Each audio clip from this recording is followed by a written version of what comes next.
નમસ્કાર મિત્રો, કાલે આપણે સ્વાધ્યાય 1.2 નો પહેલો અને બીજો પ્રશ્ન જોયો. આજે આપણે ત્રીજો પ્રશ્ન ચાલુ કરીએ. ત્રીજો પ્રશ્ન શું છે કે નીચેના ગણોમાંથી કયા ગણ શાંત અને કયા ગણ અનંત છે તે શોધો. નીચેના ગણમાંથી કયા શાંત છે અને કયા અનંત છે એ શોધવાનું કીધું છે. આપણને ગણ આપેલો છે. પહેલો શું કીધું છે કે x અક્ષને સમાંતર રેખાઓનો ગણ. x અક્ષને સમાંતર રેખાઓનો ગણ. આપણે અક્ષ દોરીએ એટલે આ થશે આપણી x અક્ષ અને આ થશે y અક્ષ. સમતલ દોરીએ તો એમાં શું થશે? બે અક્ષો હશે, x અક્ષ અને y અક્ષ. x અક્ષ છે એને કેવી રીતે છે? સમાંતર રેખાઓનો ગણ. આ x, ધારો કે આપણે આ રેખા દોરીએ તો શું થાય? x અક્ષને સમાંતર થાય. આ અહીંયા રેખા દોરીએ એ પણ x અક્ષને સમાંતર થાય. અહીંયા દોરીએ, અહીંયા આમ તો આ બધી રેખાઓ શું થશે? x અક્ષને સમાંતર. આમ આપણે અહીંયા અક્ષ વિસ્તરેલી જશે, બરાબર? y અક્ષ વિસ્તરેલી જશે અને x અક્ષ પણ વિસ્તરેલી જશે. આમ આપણે x અક્ષની સમાંતર રેખાઓ કેટલી દોરી શકીએ? અનંત. x અક્ષને સમાંતર રેખાઓ કેટલી મળે આપણને? અનંત મળે. માટે x અક્ષની સમાંતર રેખાઓનો ગણ કીધો છે. આપણને મૂલ્ય નથી કીધું કે આટલા મૂલ્યો વચ્ચે જ દોરો. માટે જ્યારે કોઈ પણ x હોય, x અક્ષ હોય કે y અક્ષ હોય, એને સમાંતર રેખા દીધી હોય તો એ રેખાઓ કેવી મળે? અનંત જ મળે. માટે x અક્ષને સમાંતર રેખાઓનો ગણ કેવો થશે? અનંત ગણ. કેવો થશે? અનંત ગણ. બીજું શું કીધું છે? અંગ્રેજી મૂળાક્ષરોનો ગણ. અંગ્રેજી મૂળાક્ષરોનો ગણ. હવે અંગ્રેજી મૂળાક્ષરો તો આપણને ખ્યાલ જ છે, A B C D E F G M Z સુધી. કેટલા છે? 26. અંગ્રેજી મૂળાક્ષરો કેટલા છે? 26. A to Z ABCD તો આપણને આવડે જ છે. એટલે કે અંગ્રેજી મૂળાક્ષરોનો ગણ આપણને એક્ઝેક્ટ કેટલા થાય છે? 26 જ થાય છે. તો એ ગણ કેવો થશે? શાંત. કારણ કે આપણે એમાં નક્કી કરી શકીએ કે એની અંદર આ જ ઘટકો આવે અને આટલા જ આવે, 26 જ આવે અને બદલાય નહીં. અંગ્રેજી મૂળાક્ષરો એના એ જ રહે. માટે આ ગણ કેવો થશે? શાંત ગણ થશે. બીજા નંબરનો ગણ થશે શાંત ગણ. ત્રીજું શું પૂછ્યું છે કે 5 ની ગુણિત સંખ્યાઓનો ગણ. 5 ની ગુણિત સંખ્યાઓનો ગણ. હવે 5 ની ગુણિત સંખ્યાઓ કેવી મળે આપણને? 5 ની ગુણિત સંખ્યાઓ મળે 5 એકા 5, 5 દુ 10, 15, 20, 25, 30, 35, 40, 45 એમ અનંત સુધી જાય. 5 ની ગુણિત સંખ્યાઓ કેવી મળશે? પ્રાકૃતિક સંખ્યાઓ બધી મળશે અને 5 ના ગુણિતમાં મળશે. જો 5 ની બધી ગુણિત છે, બધામાંથી 5 કોમન નીકળશે, બરાબર? તો આવી સંખ્યાઓને કેવી કહેવાય? 5 ની ગુણિત. 5 એકા 5, 5 દુ 10, 15, 20, 25 એમ દરેક સંખ્યામાંથી 5 કોમન નીકળશે. તો એવી સંખ્યાઓને 5 ની ગુણિત સંખ્યાઓ કહેવાય. તો 5 ની ગુણિત સંખ્યાઓ કેવી હશે? અનંત હશે. અનંત સુધી આપણને મળશે. માટે એ ગણ કેવો થશે? અનંત ગણ. અનંત ગણ. ચોથું શું કીધું છે કે પૃથ્વી પર વસતા પ્રાણીઓનો ગણ. પૃથ્વી પર વસતા પ્રાણીઓનો ગણ. આ ગણ આપણે ભલે ગણી ના શકીએ પણ એ અનંત નહીં હોય. પૃથ્વી પર વસતા પ્રાણીઓ અનંત ના હોય. ભલે આપણને આ ખ્યાલ નથી કે એક્ઝેક્ટ આટલા છે, પણ ખબર છે કે એની સંખ્યા કેવી હશે? નિશ્ચિત ધન પૂર્ણાંક જેટલી હશે અને અનંત નહીં હોય. માટે એવા ગણને શું કહેવાશે? શાંત ગણ. તો પૃથ્વી પર વસતા પ્રાણીઓનો ગણ કેવો હશે? શાંત થશે. કારણ કે પૃથ્વી પર ભલે સંખ્યા હજારોમાં લાખોમાં આવે, હશે શું? ફિક્સ તો હશે જ, ફિક્સ આંકડો હશે, અનંત હોય નહીં. માટે શું થશે? શાંત ગણ.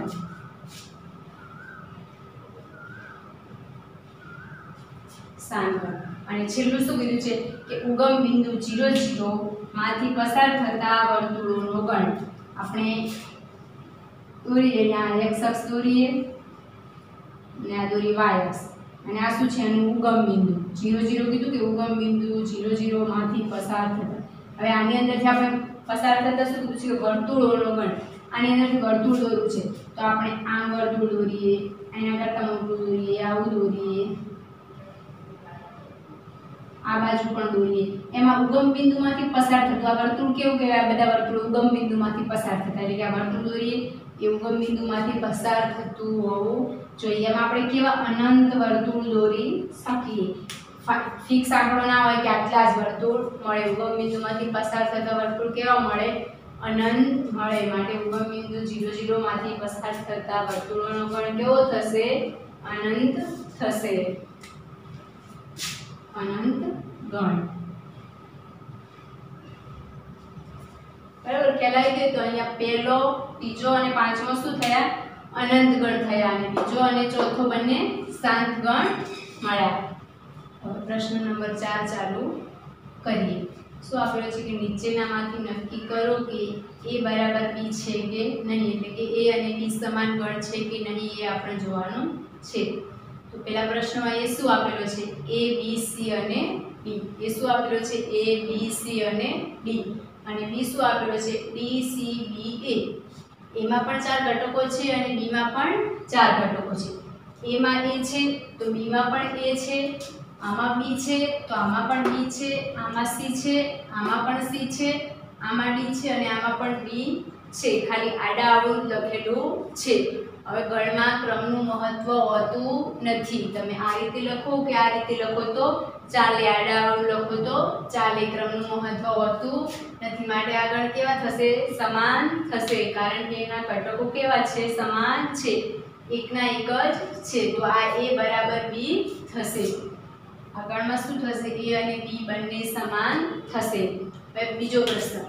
બીજો શું આપેલો છે કે a બરાબર 4 8 12 અને 16 અને b શું આપેલો છે? 8 4 16 અને 18. હવે અહીંયા પણ 4 ઘટકો, અહીંયા પણ 4 ઘટકો. આમાં 4 છે, આમાં પણ 4 છે, આમાં 8 છે, b માં પણ 8 છે, એમાં 12 છે તો આમાં 12 છે નહીં, 16 છે પણ પાછા 12 છે નહીં, અને આમાં 18 છે તો આમાં 18 છે નહીં. માટે શું થશે? a અને b માં ઘટકો 4 છે પણ એકના એક ઘટકો નથી. કારણ કે આમાં 12 છે તો આમાં 12 નથી. 3 ઘટકો સમાન છે પણ એક ઘટક સમાન નથી. આપણે સમાન ગણો તો ક્યારે કહેવાય? દરેકે દરેક ઘટક સમાન હોવો જોઈએ, એટલે કે બધા જ ઘટકો એકના એક હોવા જોઈએ. માટે આ ગણ સમાન થશે નહીં, કારણ કે એક ઘટક અલગ પડે છે. માટે બીજામાં શું થશે? a is not equal to b. a અને b શું થશે? સમાન ગણ નથી, અસમાન ગણ છે. કેવા ગણ છે? અસમાન છે. તો ત્રીજો જોઈએ. ત્રીજામાં શું આપેલું છે? 2 4 6 8 અને 10. 2 4 6 8 અને 10. જ્યારે b શું આપેલું છે? x, કે જ્યાં x એ યુગ્મ ધન પૂર્ણાંક છે અને x એ 10 અથવા 10 કરતા નાનો છે. x એ ગુણધર્મની રીત આપેલી છે b, અને એ શું આપેલી છે? યાદીની. તો આપણે b છે ગુણધર્મને છે એમાંથી યાદીની રીતે લખી. એમાં ગુણધર્મ શું આપેલા છે? એક તો પૂર્ણાંક, પણ કેવા? ધન પૂર્ણાંક, અને એમાં પણ કેવા? યુગ્મ છે. અને બીજી શરત છે કે x 10 અથવા 10 કરતા નાના છે. હવે આપણને ખબર છે કે પૂર્ણાંક સંખ્યાઓ હશે 0 ધન અને ઋણ બધી જ હશે, પણ આપણને ધન પૂર્ણાંક જ કીધી છે. તો ધન પૂર્ણાંક આપણે કઈ લઈશું? 1 2 3 4 5 આવી બધી સંખ્યાઓ લઈશું. પણ એમાં શું કીધું છે? યુગ્મ કીધી છે. ધન પૂર્ણાંકો બધી નથી કીધી. કેવી કીધી છે? યુગ્મ ધન પૂર્ણાંકો કીધી છે. તો આમાં 1 તો આવશે નહીં, 3 પણ નહીં આવે, 5 પણ નહીં આવે. તો આની અંદર કેવી સંખ્યાઓ થશે? 2 4 6 8 10 12 14 આવી બધી યુગ્મ ધન પૂર્ણાંક સંખ્યાઓ આવશે. પણ બીજો પાછો ગુણધર્મ શું આપેલો છે? એના પછી અને કરીને શરત શું આપી છે? કે x એ 10 અથવા 10 કરતા નાનો હોવો જોઈએ, એટલે કે 10 લેવાનો, પણ 10 થી મોટી સંખ્યા નહીં લેવાની. 10 કરતા કેવી? નાની સંખ્યાઓ લેવાની. તો 10 લેવાનો, પણ 10 કરતા મોટી સંખ્યાઓ આવવી જોઈએ નહીં. માટે એનાથી મોટી સંખ્યાઓ આવશે નહીં. તો બી ગણ આપણો શું થશે? 2 4 6 8 અને 10 આટલો થશે. અને એ શું આપેલો છે? 2 4 6 8 અને 10. એકના એક જ ઘટકો છે, બંનેમાં સરખા ઘટકો છે અને બધા જ ઘટકો કેવા છે? એકના એક. તો a અને b સમાન થશે. તો આની અંદર પણ a is equal to b થશે. કેવું થશે? a બરાબર b થશે. હવે ચોથું જોઈએ. ચોથામાં શું આપેલું છે? કે x, કે જ્યાં x એ 10 નો ગુણિત છે. 10 ની ગુણિત સંખ્યાઓ કેવી થશે? એની અંદર આપણે 10 ની ગુણિત સંખ્યાઓ એટલે કે 10 20 30 40 50 એમ અનંત સુધી આવશે. આ બધામાંથી 10 કોમન નીકળે છે. અંદર 10 ગુણાયેલા છે, માટે બધી સંખ્યાઓ કેવી કહેવાય? 10 ની ગુણિત. 10 ની ગુણિત સંખ્યાઓ અનંત હશે અને બી ગણ શું આપેલો છે 10 15 20 25 30 હવે એમાં 10 છે 20 પણ છે 30 પણ છે એટલે કે 10 ની ગુણિત બધી સંખ્યાઓ છે પણ બીજી કેટલીક વધારાની સંખ્યાઓ પણ છે વધારાના ઘટકો પણ છે 15 25 5 ના ગુણિત બરાબર એ બધા સભ્યો પણ છે માટે a અને b સમાન થશે કારણ કે a કરતા b ની અંદર વધારાના ઘટકો છે એટલે કે બધા જ ઘટકો એકના એક થતા નથી માટે શું થશે a is not equal to b થશે એટલે કે આ બંને ગણ સમાન થશે નહીં બરાબર a is not equal to b ચોથા પ્રશ્નમાં શું કીધું કે a બરાબર છે a બરાબર b છે કે નહીં તે નક્કી કરો તો પહેલામાં a બરાબર b થશે અને ત્રીજામાં પણ a બરાબર b થશે જ્યારે બીજા અને ચોથામાં થશે નહીં ચોથો પ્રશ્ન જોયો હવે નેક્સ્ટ આપણે કોઈ પાંચમો પ્રશ્ન આવ્યો પાંચમો પ્રશ્ન જોઈ લઈએ પાંચમો પ્રશ્ન શું કીધો છે કે નીચે આપેલી જોડીઓના ગણ સમાન છે કારણ આપો પ્રશ્નાર્થીને જે આપણને પૂછ્યું છે કે નીચે આપણને જોડીઓ આપેલી છે એના ગણો સમાન છે અને હોય તો કારણ આપો એ શું આપેલો છે 2 3 અને b શું આપેલો છે x કે જ્યાં x એ એક સમીકરણ આપેલું છે અને એનો ઉકેલ છે ચલો આપણે આ ગણને લખવો હોય આની રીતે ગુણધર્મની રીત આપેલી છે ગુણધર્મની રીતમાં સમીકરણ લીધું છે અને એનો ઉકેલ લીધો છે તો એ સમીકરણને ઉકેલીએ અને એનો જે ઉકેલ મળે એને આપણે ગણમાં લખીએ તો એની યાદીની રીતે થશે તો બી ગણને લખવો હોય તો આપણે સમીકરણ ઉકેલીએ શું આપ્યું છે સમીકરણ x² + 5x + 0 આ સમીકરણને કઈ રીતે ઉકેલીશું પ્રથમ પદ અને અંતિમ પદનો ગુણાકાર શું થશે આ 1 અને 6 તો 6 એકા 6 એટલે કે 6 થયું અને આ મધ્યમ પદ શું છે 5 તો આપણે 6 ના એવા બે ભાગ પાડવાના કે જેથી ગુણાકાર કરતા 6 મળે અને સરવાળો કરતા 5 મળે તો 6 ના બે ભાગ કયા મળશે 3 અને 2 થઈ ગયું 3 દુ 6 ગુણાકાર 6 મળી ગયો અને સરવાળો 5 3 ને 2 5 મળી ગયો તો એના બે ભાગ કયા પડશે 3 અને 2 તો આપણે મધ્યમ પદની જગ્યાએ હવે 3 અને 2 લખવાનું તો x² + 3x + 2x અને 6 એમના એમ આ x નો વર્ગ એમ રાખવાનો અને 6 પણ એમના એમ રાખવાના પણ આ ખાલી 5x એટલે કે મધ્યમ પદની જગ્યાએ બે ભાગ લખવાના અને 5x તો 3x + 2x પાછું 5x મળી જાય આપણને હવે આની અંદરથી કોમન નીકાળીએ તો શું નીકળશે કોમન x બાકી શું વધશે x અને અહીંયા x નીકળી જાય એટલે વધશે 3 અહીંયાથી કોમન નીકળશે 2 અહીંયાથી 2 કોમન કાઢીએ તો શું વધશે અહીંયા 2 નીકળી ગયા તો x અને અહીંયાથી 2 નીકળશે તો શું વધશે 3 એટલે કે x + 3 હવે અહીંયા x + 3 અને x + 3 ફરીથી કોમન નીકળશે તો શું થશે x + 3 અને બાકી શું વધશે અહીંયા x વધશે અને અહીંયા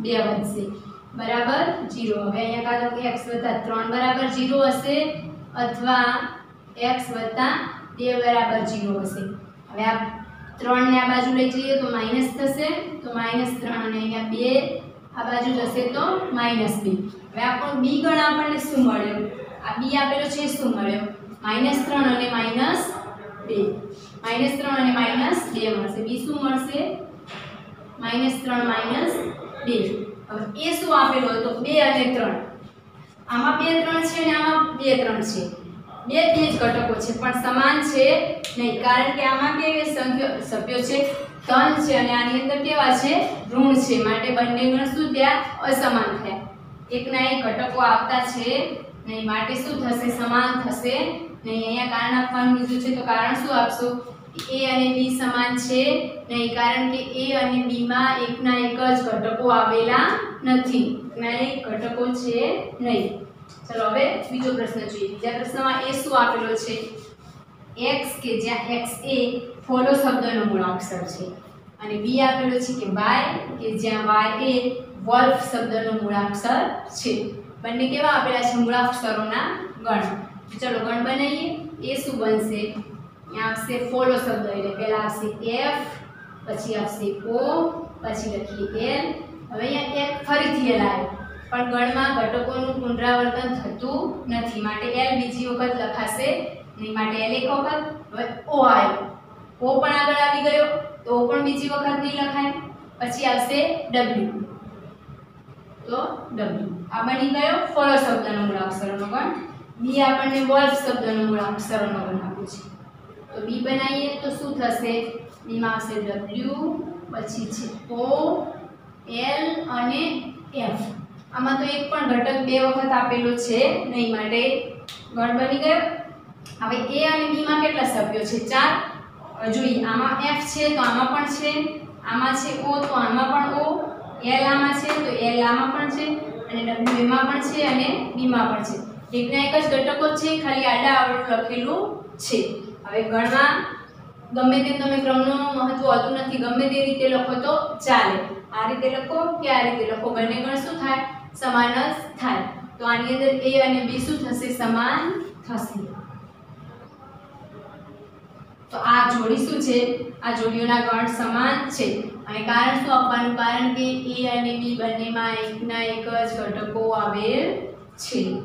બરાબર. હવે નેક્સ્ટ જોઈએ પ્રશ્ન નંબર 6, સ્વાધ્યાય 1.2 નો છઠ્ઠો પ્રશ્ન અને છેલ્લો પ્રશ્ન.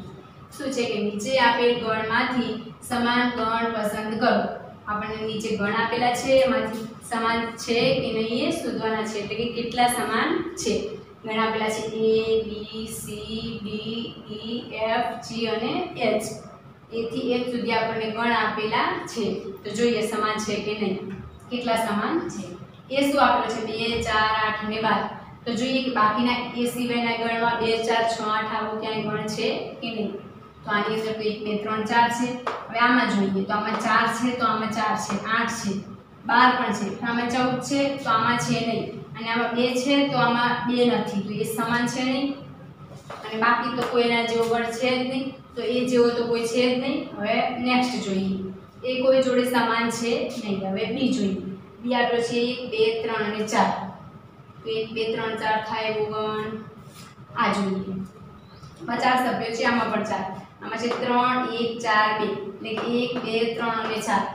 1 2 3 4 જ છે, તેના ઘટકો ખાલી આડા આવડા લખ્યા છે, અને ક્રમનું તો મહત્વ હોતું નથી, માટે બી અને ડી શું થશે? સમાન થશે. કે આની અંદર બી બરાબર બી થશે. પછી હવે બી થઈ ગયો. હવે સી જોઈએ. સી 4 8 12 14. તો ક્યાંય છે જ નહીં સી જેવો ગણ. હવે ડી જોઈએ. ડી બી જોડે સમાન થઈ ગયો છે, અને એના પછીના કોઈ જ ગણ છે નહીં. હવે એટલે કે ડી તો આવી ગયો. ઈ જોઈએ. ઈ શું આપ્યું છે? -1 અને 1. તો જી શું આપ્યું છે? 1 અને -1. આ -1 અને 1 છે, ને આમાં 1 -1 છે, ખાલી આડા આવડું લખ્યું છે, અને ક્રમના મહત્વ નથી, માટે ઈ અને જી શું થશે?